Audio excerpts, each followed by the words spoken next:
Good morning, everyone. First of all, hope everybody had a really great Easter. How was your Easter? It was really good. Good. Really good. great, even. Awesome. Yeah. All right, so welcome to the morning show. So I know you guys were probably expecting Josh this morning, but I'm filling in for him. Thanks, Jenna. You're welcome. And today's topic is all on pricing strategies. So different ways that you can price your product so ultimately you're profiting on all the work you're putting into what you're selling. Yep. Before we get there, we are going to have a quick look at this week's Look of the Week. So this was submitted by Abby Davis, and she did this all out of Premium Plus. Abby, I don't know if you're watching the morning show today, but I think for everyone's benefit, we want to know how in the world did you pull this off? I mean, it's perfect. It looks like perfect registration, 2 colors of CAD-CUT, and you mentioned earlier when we took a look at this, I don't know if Abby posted this or not, but none of it's actually layered. Right, yeah. So whenever I was looking at the picture, I noticed that everything was registered just right so that it kind of mimicked the look of it being layered, but actually everything is single layer on there so that it feels nice and lightweight, which is a great idea to do. But I just think it's awesome that she was able to pull this off with the Premium Plus because of its stretchability. Yeah. Sometimes it can be hard to register like that because it likes to distort slightly whenever you're peeling that carrier back, unless you wait for it to cool a good bit. She So probably great used job, a tack Abby. in Yeah. the Premium Plus high tack. That fixes that issue. True. But yeah, awesome job. We love the look. Congratulations. And we may send you a couple emails to make some for our kids, not grandkids, but kids. All right, so if you guys want to submit your Look of the Weeks, you can do that every Saturday on our Facebook page for the show and tell. So we always post that up every Saturday where you can show us some of the stuff that you're creating and selling at your business. Okay, so if you're watching, and we see that some of you are, please just type in, let us know you're watching, where you're watching from. We'll read some of those. So we see Brian is here from Ohio. Mike from Canada, Ottawa, Canada. Anyone else here? That's it? Brian and Mike? Great. We're going to be, hey, Mark from the UK. We're going to be asking you to participate a little bit later in the show in the comments box, so be ready to do that. You'll know when it's time. Thank you, Rosemary. It's new. I got it as a gift for Easter. Love Ray Dunn. It's my favorite. I am now a collector of Ray Dunn. What does that mean? It means that I'm spending a lot of money on ceramic product. Okay. Is it mostly decorative or is it functional? It's definitely Obviously functional. that's functional. Yeah, but... all of it's functional, Okay. but the key thing is the font. This is her trademarked font, and she just puts a lot of fun things on her ceramic, and it's cute. Okay. Connecticut, New York, Guam, Northwest Indiana. Thanks, Jim, for the clarification on that. Northwest Indiana. Okay. Like it. All right, so some other announcements before we dive real deep into this Pricing discussion. strategy. Yes. Before it gets real strategic in here. Because it's going to. Okay, so upcoming trade shows. So if you guys are in the Kentucky area, we are going to be at the Everything Embroidery Market trade show in Owensboro. Okay. That is May 2nd through May 3rd. A lot of our reseller group is going to be there. So actually the whole group. Jody, Brenda, and Bob will be there, and Bob will be there doing some education. So if you haven't had the chance to sit into any of the in-person education, this would be a great one. He has 2 really great topics that he's going to be going over. And then, of course, Workshop Wednesday. So every month we choose a Wednesday to do a full day workshop with you guys. And the next one on the list, May 15th, is a complete guide to heat printing team uniforms. So we are doing a beginner and next level class. So the morning class will be beginner. The afternoon class will be next level. And we're going to be going over a broad range of products so that you guys know how the best way to order so that you can decorate and fulfill orders for teams and leagues. We're also going to be going over regulations, all right? So everybody has specific regulations on what the size of the number should be or the text on the back of a jersey or what have you. So It's going to be very informative. So if you're looking to get into that market, this is the ideal class to come to for that. So to put you on the spot, Okay. can you give me an example of what a next level would cover that the beginner wouldn't? Just maybe like one or two things. More advanced transfer types. So Okay. we do offer a broad range of transfer types that really take your offerings to the next level. So unique finishes See what she did there? that will that you only need a heat press for, Okay. which is pretty outstanding for a lot of apparel decorators, especially if you guys are doing embroidery. So there's a hint there. And then we're also going to be getting into sublimation, which we haven't really dived into a ton in our education. And I feel like that's always a common question we're getting from our attendees or even our customers in general is, how do we work with sublimation? Okay. How is it something I can implement? So, That makes sense. and Good. sports is where sublimation is thriving, in my opinion. Agreed. Yeah. Okay. Okay. Are you guys ready? Are you ready? Are you ready? I think I'm ready. Are you ready to talk pricing strategy? First, so I said you would have to interact with us a little bit. So to start, first interaction, how many of you who own a small business or are decorating apparel operate in what you would consider a pricing strategy? Just give us a yes or no in the comments. Do you currently have a pricing strategy? And we'll wait a couple seconds for some of those answers to come in. Julian says he's ready. Cool. And Jennifer loves sublimation. And Mike uses the skinny font, which I also use. Okay. It is very similar to this. Okay. Mark has a pricing strategy. Rosemary has a pricing strategy. Barbara, yes. Jennifer, yes. Mike, Okay. yeah, all right, we're getting some good feedback here. So Okay. that's good. Oh, Even if you Jim don't have a doesn't. pricing strategy, we're not going to hold it against you. Yeah. But we are here to help you with figuring that out and what method is the best way to go so that you're making the most out of. And we have some pretty business. strong opinions on it. So do. you can actually, at the end of this, feel free to completely disagree with us. Mm-hmm. We'll just say that you're wrong. Because we have some strong... But no judgment at Yeah, all. but no judgment. But we have some strong opinions on which way you should take your pricing strategy. So before we can talk pricing, though, I think it's important that we talk costing. Absolutely. Because that's what you're hopefully building your price off of, is an understanding of what your costs are. So if you had to break down the 2 or 3 things that we need to consider when talking about costs, like what are those broad categories, and then maybe we can talk about some specifics as to what was under each one of those. So the broad category to me whenever I'm thinking of calculating costs is what am I doing to output whatever I'm trying to sell. So my labor, my overhead, and then how much material am I using to produce that? Okay. Or my transfer cost if I'm ordering a transfer. Okay, so labor, overhead, and cost of goods sold. And if any of you are using some type of accounting software that's available online or that you've downloaded, or you have an accountant that provides you with a profit and loss statement, it's going to be broken down into some of those categories. And you have probably gone through and said, okay, this cost is something that I consider a cost of goods sold.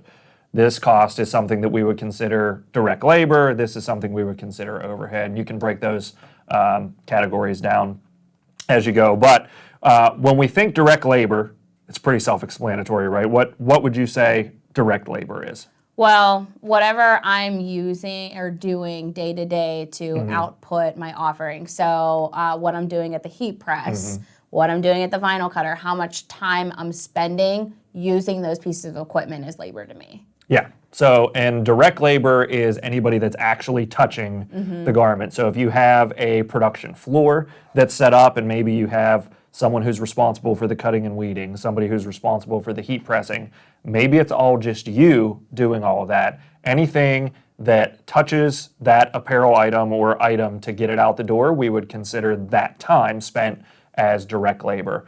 And then that leaves us to what I think is probably one of the easiest to calculate is cost of goods sold, right? Right. So what's our cost of goods sold on an apparel item? Well, that would be the material. Yep. In my opinion. You're going to have your material, you're going to have your actual item that you're applying, and then you can also consider any other consumable that is used basically to make that. Some folks, if they're doing vinyl cutting, some people throw their blades, their cutting strips into cost of goods sold and amortize it over. But the actual, like if you're ordering screen print transfers, that one's really easy. The screen print transfer and whatever shipping it was to get it to you. should be applied to the cost of goods sold for that particular job, and then also the item garment. that you're applying to. So all of that considered, and then if you're using cover sheets or anything like that, all things that need to be considered in your cost of goods sold. So getting that good base cost is very important. So direct labor, cost of goods sold, and then overhead. So you want to tell us a little bit about what you consider when you're talking overhead? Anytime that I'm discussing overhead, the first thing that I think about is the utilities, like my electric bill, how much money am I paying for rent, like all of that needs to be taken into consideration because that's what's running your business. Right. So anything that you are paying to run your business is overhead. Yeah, so it's not someone touching the garment, it's not the garment itself, but it's all of the other stuff that is required to make sure that your business runs successfully. So overhead, you can also roll into overhead. Sometimes people use indirect labor as well. So that would be administrative labor, that would be your accounting labor. If you're contracting out your accounting services, all of that can go into your overhead number. It can really be a number of things, like how much you're paying for your accountant, like you said, accounting fees, property taxes. Like a lot of people take all of these things into consideration because that helps with what you have to meet monthly if you're paying monthly. Yeah, and there's some what I would consider common surprises. Like you may view them down the road as if it's a surprise to you as a mistake that you've made, but there's some common surprises that you can plan for when it comes to calculating costs. One of those we kind of already mentioned is a lot of folks don't think about the cost to ship in garments or transfers as part of their costs, and that can get lost if you have somebody else calculating your costs. They may not think, not that they think it's free, they just forget to calculate for it in your pricing for a particular job. So think about shipping. Another surprise, and this was a big surprise to me when I had a side business that I was running with my cousin, and it was like a catering restaurant business, but one of the biggest surprises was the additional taxes that we had to pay when we were making payroll. So if I was paying somebody $10 an hour as an employee, I actually ended up paying $13 to $15 an hour to maintain that $10 employee, just with unemployment tax, workers' compensation, all of those types of things. So for those of you operating out of your home right now or where you're the only owner-operator, it's important to have a vision of where you're going. If ultimately you want to have employees, if your plan is to grow the business to where you have employees, you need to calculate those costs now, or at least understand that they're coming before we can approach a pricing strategy, because that's going to be really important. Because if you're not charging for your time as if it's an employee's time, you're going to have to up your pricing big time to make sure you're covering all of your costs as you progress in the business. And you don't want to work for free. No. You still want to pay yourself. Even if it's just you, you still want to pay yourself. Yeah, for sure. I'm going to take a drink of coffee and then we'll move on. Go for it. All right, so basically, just to kind of reiterate, there are a lot of different costs that you need to calculate accurately so that your pricing strategy is going to be a success for you. Right.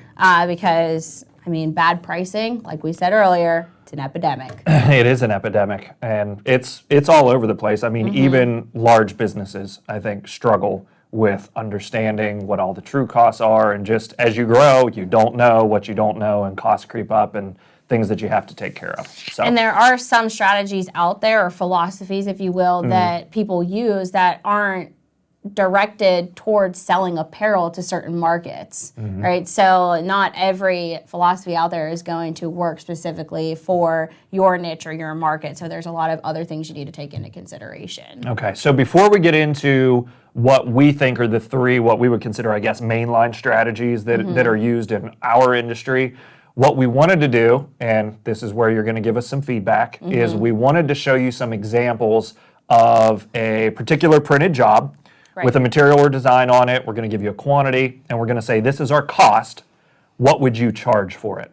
So let's get started with that. Okay, so this first one, we're assuming that we're just building 12 pieces using this 50/50 gilt and tee, and we're putting fashion film on there so you can see that it's black and silver fashion film. We calculated this, so these are all of those calculated costs that go into figuring out what it costs to produce. Yep. So your labor, your overhead, everything's being built into this. So just keep that in mind. So whenever we consider all of that, our material and everything, our cost is at $5.35. So we want to know what you think with your market you could sell this t-shirt for. So just go ahead and comment that in, what you think you could sell this t-shirt for. You can use the pricing strategy that you are using now. Yeah, so your cost is $5.35. What would you sell this t-shirt for, understanding that your cost is that? And then while we wait for that, because I know our broadcast is just on a tad bit of a delay, which is why some of the comments, at least to us, I think are coming in a little bit later. behind schedule. We can talk about why would you choose fashion film for this type of design on this many pieces? Well, I know, first of all, I'm only fulfilling 12 pieces, so that's not something I would really want to outsource a transfer for, so I'm just going to cut that on a vinyl cutter in-house if I have that. Okay. And then fashion film, to me, is the best type of t-shirt heat transfer vinyl, so anytime I think of 50-50, a blend, I would think fashion film for that, because it has the cotton and the poly, doesn't apply to majorly high temp. I can drop that to 320, and I know I'm going to get a good application that's nice and durable for me. Okay. Taylor, if you can roll back through some of those comments, we'll call them out. So we see $15 for that at a cost of $5.35, $16.50, 15 to 20, 17 in there. I have 12 for up to size XL and add 2. Okay, so larger size. $20 all day, 2 color, 15. So we're looking at 12 to 20. There's a 25 in there, but most folks are in that 12 to 20 range for that t-shirt. So I'll just take a note on that, and we can move on to the next one. So we have a few more examples for you to look at. Just interested to know what you would charge. So you want to lay this one out for us? Yeah, so again, 12 pieces. This is 100% polyester, right? So we're getting more into performance wear, and we're using CAD-CUT Premium Plus. All right, so that cost is broken down for Premium Plus in 2 color. All right, same design size as we did in the fashion film, all right, but just using a different product on a different t-shirt. All right, so our cost per piece is $9.58. What do you guys think that you could sell this long sleeve performance tee for? Okay. We got a 30, a 25, another 25, 25. Okay. This is good. So 12 pieces again, much like the fashion film job that we did before. We're seeing 2 color again, and we switched it to Premium Plus just because of the performance wear that is there for the low temperature application, stretchability, and the ultra matte finish. All right, so I'm seeing 22, 25, upwards of 32. Okay, so I think our lowest point there was 22, and our highest was 32. okay, so 22 to 32 for that one. Let's move on to the next one. Thank you for your feedback to this point. Please keep it coming. All right, 12 pieces again. We're going to be doing a fan wear jersey. So this is a replica Sport Tech jersey, 100% poly, so we're still in that performance range. But we want to increase profitability a little bit here, so we're going to use a glitter flake, which is a special effect heat transfer vinyl. Okay. So we're looking at a little higher of cost per piece because of that special effect heat transfer vinyl. So we're at $13.82.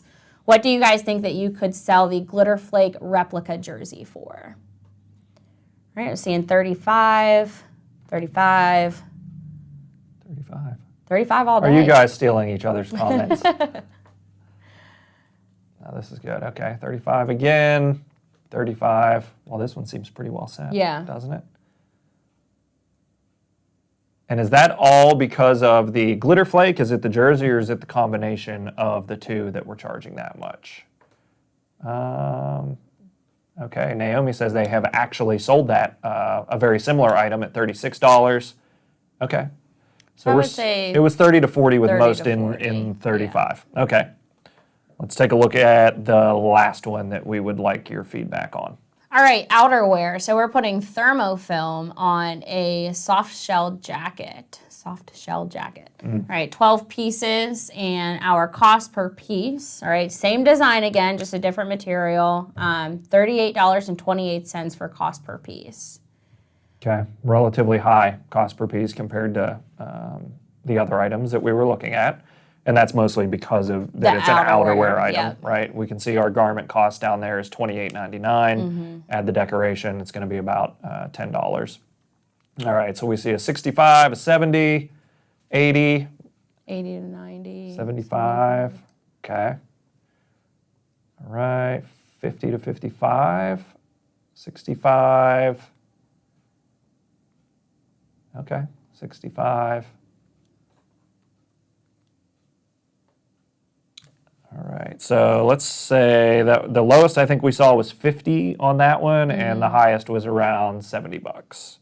So we'll say 50 to 70, and most were 60 to 65, I believe. All right. Okay, perfect. So hopefully, I know we didn't really give you an opportunity to apply a pricing strategy to those, and we were just throwing it out, but let's talk about the 3 mainline pricing strategies. And we're going to save the one that we think is most effective for your business for last. But these first 2 are very common in our industry. So the first one is the keystone method.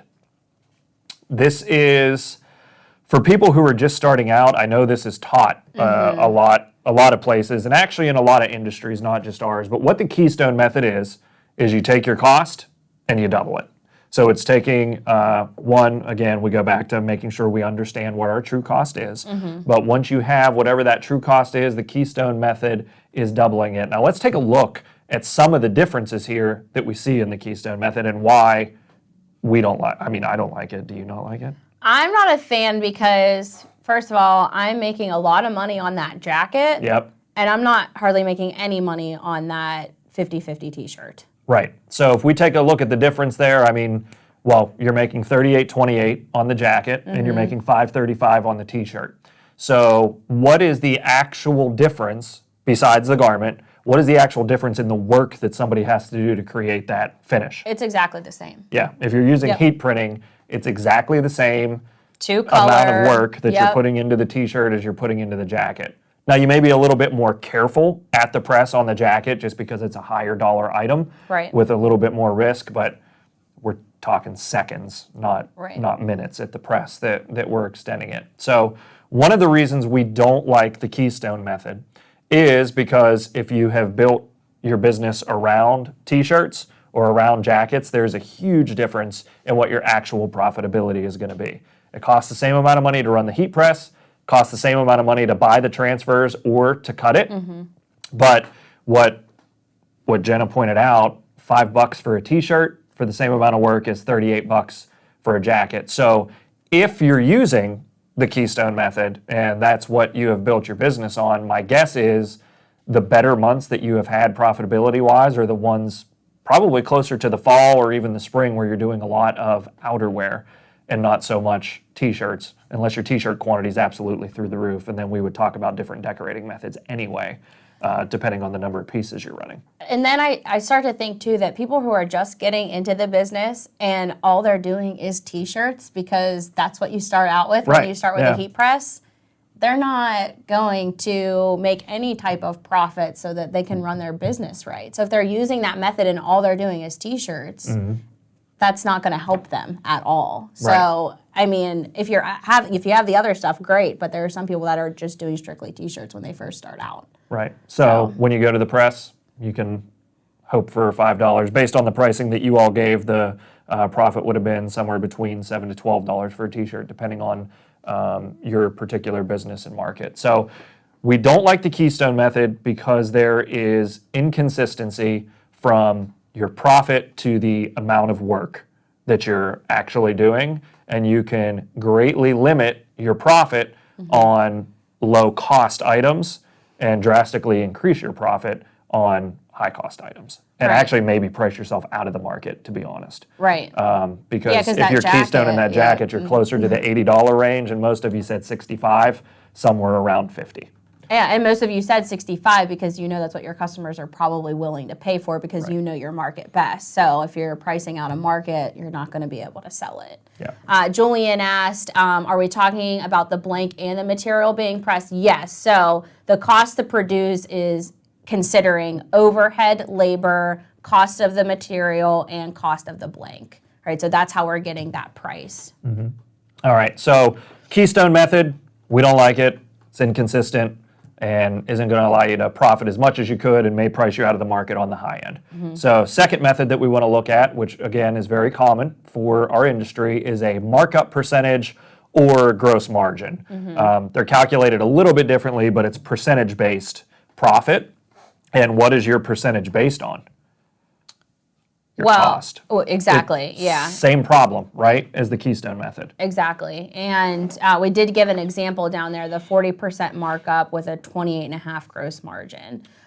So you can see there, we're still falling short just like we did with the keystone method. Yeah, you're grossly underselling your profit on the t-shirt, right? Because if you're using a gross margin or a markup percentage, your $5.35 item at a 28.5% gross margin, which is actually really low, by the way. I know that's the example we use, but that's really low. Puts you at a selling price of $7.49. So your profit per t-shirt is more like $2. Where the keystone method, we were at least at $5. Yeah. And then your profit per item all the way on the left side of the screen with your jacket, you're upwards of what, $15 per jacket that you're making. So Which isn't such a bad price, but I'm still looking at the other two as well. So that those two polyester garments where Yeah. we're using special effect glitter on there, which is always an upsell. And then a 100% polyester is always an upsell. And we're just not seeing that profit there that you could potentially get for offering those types of garments. yeah, and using this method really allows the substrate to dictate what your price is.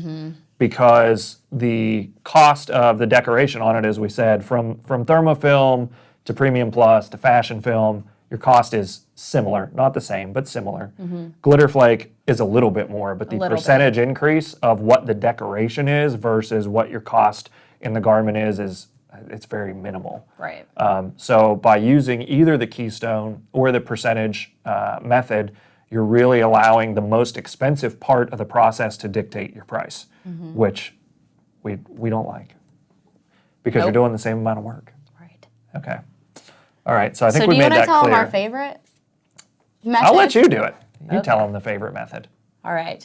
This is profit per piece and market value. Okay. All right. So this is huge because profit per piece is going to allow you, and the market value is going to allow you to make it at a price that you can, one, have the demand for it because you know what your market you're selling to and what your customers are willing to pay for. Yep. And then also profit per piece so that you're breaking it up individually and saying, okay, this is how much I can make on this. So like they did earlier whenever they were commenting in, all right, I know I can get $15 for that. And that's exactly what we had priced it at as well because we know we can break that down by profit per piece. Right. So when you're taking the profit per piece method, what we like about it is it builds consistency into what your profit is for the time that you were putting in at the heat press or whatever decorating method that you're using. It's putting consistency in there, so it doesn't hurt you to sell a t-shirt versus a jacket. Are you going to make more on a jacket? Sure, but it's not significantly more than what you're making on a t-shirt to where it really kills the business based on whatever capacity you have available. If you're an owner operator and you're the only person there and you don't do it full time, there is a limited amount of capacity that you had and you want to maximize that with the profit that you can make. So one of the keys to this profit per piece model and the reason that we tie market value into it is the ceiling will be your market value of what you can charge. Your floor is the amount of profit that you want to make. Right. So let the amount of profit that you want to make define what your floor is, but let the market value define what your ceiling is, and then you have all of this wiggle room in between. You should definitely understand what the minimum is that you're willing to make on a particular item to give up your time, because you know what's involved with processing an order. Communication back and forth with your customer, maybe ordering the transfers, ordering the garments, if you have production in-house, doing all of the production process in-house. Creating artwork, pulling all of that back together and delivering, basically, whether that's a customer pickup or you're shipping, all of those things that are involved in processing an order. We operate in a business that is very high touch. It's not order a bunch of stuff in, let it sit in inventory, and then just ship it right back out. Right. It's a very high-touch market and process that we operate in. So understanding your costs, have a good understanding, especially if you have, the storefront. You know what your minimum is every month that you have to pay, your electric, your gas, your fixed costs. Let's just say they're $1,000 a month. If I'm selling a bunch of t-shirts on a percentage method where I only make $2 per shirt, what's the math on that? I got to do 500 t-shirts just to cover what my rent is, which that's a lot of t-shirts. Yeah. Maybe you have the type of market to bear that and you're doing thousands of t-shirts, different story. But still, if you know what your profit per piece is and what the market can bear, it's easier to maximize your profitability and make the most of the time that you have available. Agreed. Yeah, so in short, it shouldn't be one size fits all. Are you saying I said it in long? Yeah. Okay, all right. It shouldn't be one size fits all. Okay. Because it's not going to apply to every business. Right. Right. So you can take any one of these strategies to dictate what you're going to do. There are always going to be exceptions, right? You may have this one customer that you absolutely want to gain because of the future business that you can get with them, and you can make a strategic decision to discount for that particular customer to get more business at the profit that you're hoping for. There's the whole idea of a loss leader. I'm not sure if anybody has implemented that here that's watching today, but where you break even or maybe even lose a little money on a particular job or on a particular promotion to get customer acquisition, to acquire a bunch of customers at once that you will then have the ability to follow up with and make money off of. All strategic decisions, hopefully, that fit into a larger pricing strategy that's going to help you grow the business profitably. Because it is no fun to grow a business unprofitably. Couldn't be any more serious about that. No, that is no fun at all. So we want you to be in a position to be able to grow profitably. So Mark says he does a loss leader 4 times a year for 1 week. Totally makes sense. Charges between 9 and 12 for a basic tee, depending on quality. Are there any comments or questions that came in, Taylor, that we need to address? Okay, all right. Doesn't look like anything came in there. So hopefully you understand a little bit more after today's broadcast as to what costs you should consider when coming up with your costing model, and then also the different pricing models that are out there. It's never too late to change a pricing strategy. The most important thing, I think the best piece of advice that I can give is to have a vision of where you want the business to be in 3 years, in 5 years. 10 years is a little bit out there. That's more of a dream than a vision, I think, to be able to execute on what's going to happen in 10 years. But if you have that 1, 2, 3 year vision and work your pricing strategy to get there, that's the best advice to help you to grow profitably. Agreed. Okay. What's our next topic? In 2 weeks from now? Yeah, in 2 weeks from now. I did not look at the schedule, so I do not. We don't have a scheduling strategy. But I know that me and Brandy are here for it. Right. We're here for it. So we will be here, and we're going to do a promo so that you know what the topic's on and get you excited to join us in 2 weeks. All right. Thanks for joining us.